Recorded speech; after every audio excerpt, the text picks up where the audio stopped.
33 साल के शुद्धदेव दास की आधी जिंदगी बांग्लादेश में सीताकुंड तटरेखा के पास मछलियां पकड़ते हुए बीती है। लेकिन हाल में उन्होंने समुद्री इकोसिस्टम में एक संकटग्रस्त बदलाव पर गौर किया। पहले काफी ज्यादा मछलियां मिल जाती थीं, बड़ी वाली नाव 2 बार जाल डालने से ही भर जाती थी। अब 20 से 30 जालों में भी उतनी मछलियां नहीं आ पाती। क्या मछुआरे अपना काम छोड़ रहे हैं? हाँ, कई लोग तो कर्ज चुकाने के लिए अपनी जमीन जायदाद बेचकर इलाका ही छोड़ चुके हैं। इसके लिए वो तट के पास तोड़े गए जहाजों को जिम्मेदार मानते हैं, जिससे पानी दूषित हो रहा है। शोध बताता है कि एक विशाल जहाज का 10% हिस्सा एस्बेस्टस, भारी धातुओं, तेल और दूसरे विषैले पदार्थों से बना होता है। यार्डों पर खराब प्रबंधन की वजह से ये चीजें पर्यावरण में मिल जाती हैं।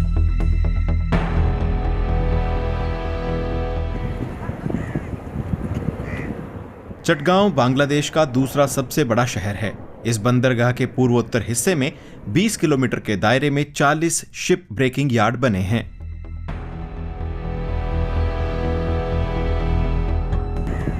शोधकर्ता प्रबल बरुआ ने यहां पर समुद्री जैव विविधता की जांच की है।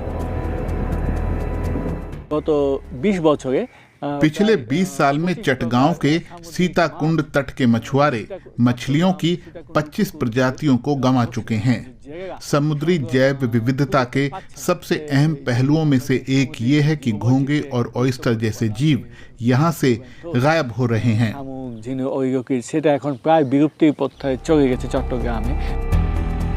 सीताकुंड कस्बे में शिपयार्ड के पास एक मझे हुए शिपब्रेकर अपना अनुभव साझा करना चाहते हैं, लेकिन पहचान छिपाकर।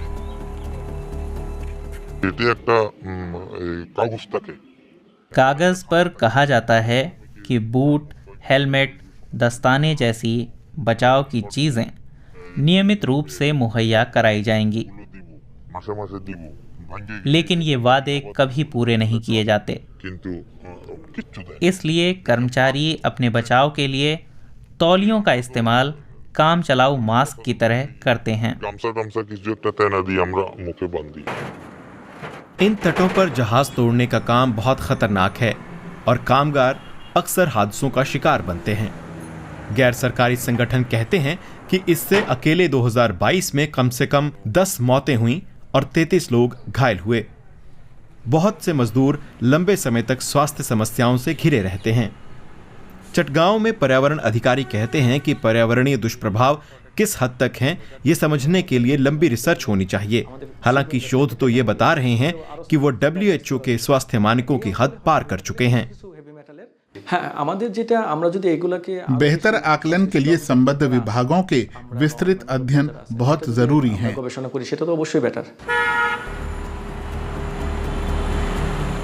जहाज तोड़ने से इंसानी सेहत को होने वाले नुकसान पर सरकार ठीक से ध्यान नहीं दे रही, ऐसा मानना है पर्यावरण वकील और एक्टिविस्ट सैयदा रिजवाना हसन का।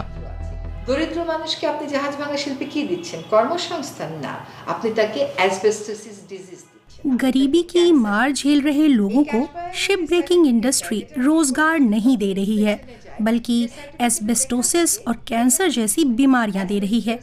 पर्यावरण विभाग के निरीक्षण व्यर्थ हैं। वो उपकरणों की कमी का रोना रोते हैं और जहाज को ये कहकर छोड़ देते हैं कि मलबे के अलावा कोई और कूड़ा उसमें नहीं मिला। लेकिन अंतर्राष्ट्रीय और स्थानीय कानूनों के लिहाज से समस्या तो उसी मलबे की है। ऐसे निरीक्षण किसी काम के नहीं हैं।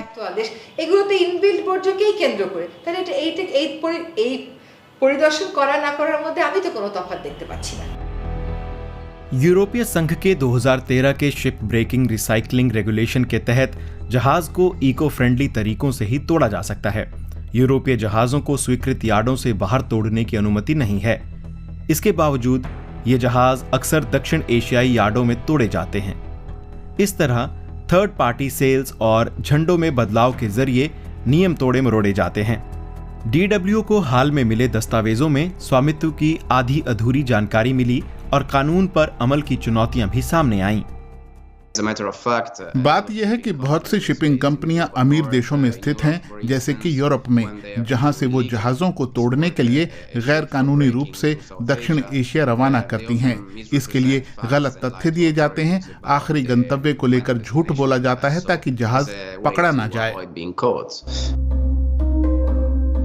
इस बारे में पूछे जाने पर यूरोपीय आयोग ने कानून पर और मजबूती से अमल की जरूरत स्वीकार की, लेकिन कहा कि यूरोपीय संघ के कानूनों पर उचित अमल की जिम्मेदारी सदस्य देशों की कानूनी एजेंसियों और अदालतों की है। शिप ब्रेकिंग इंडस्ट्री बांग्लादेश की अर्थव्यवस्था के लिए काफी अहम है। इससे उसे स्टील मिलता है और नौकरियां भी। बांग्लादेश ने सेफ शिप रिसाइकलिंग पर हांगकांग संधि को हाल ही में मंजूरी दी है। ऐसा करने वाला वो दक्षिण एशिया में भारत के बाद दूसरा देश है। सीताकुंड के इस शिपयार्ड में एक कंपनी का दावा है कि वो सारे मानक पूरे करती है। एस्बेस्टस को अलग करने के लिए एक खास मशीन चाहिए जो हमने यूरोप से मंगाई। जब तक सेंट्रल वेस्ट मैनेजमेंट फैसिलिटी नहीं बन जाती, हम अपना सारा वेस्ट प्रोसेस करेंगे और उसे रख लेंगे।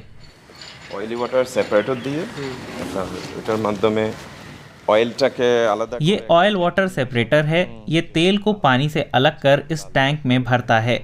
पानी समंदर में बहा दिया जाता है।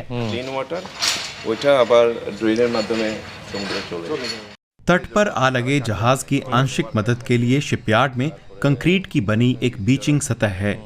उधर ढाका में पर्यावरण activist Sayeda Hasan Hong Kong convention के तहत बीचिंग के किसी भी प्रावधान से खुश नहीं हैं। उनके मुताबिक ये ग्रीन वॉशिंग है, यानी सिर्फ दिखावा है। नॉर्वे समेत कई देशों ने बांग्लादेश पर हांगकांग संधि पर दस्तखत करने का दबाव डाला था। उसमें बीचिंग की इजाजत है, लेकिन क्या नॉर्वे अपनी सीमाओं में ऐसा होने देगा? बांग्लादेशी सरकार को यूरोपीय मानकों पर टिके रहना चाहिए। कुछ मामलों में भेदभाव स्वीकार्य नहीं है। स्टैंडर्ड डिफरेंट करते पारेन ना। पुराने जहाजों को रिसाइकल कर कबाड़ में बेचने से बेशक अच्छी आय होगी, लेकिन इसका मतलब दक्षिण एशिया के तटों पर जहाजों की भरमार रहेगी। बांग्लादेश में पर्यावरणीय नुकसानों से वाकई निपटना है तो ठोस अंतर्राष्ट्रीय कानून बहुत जरूरी हैं।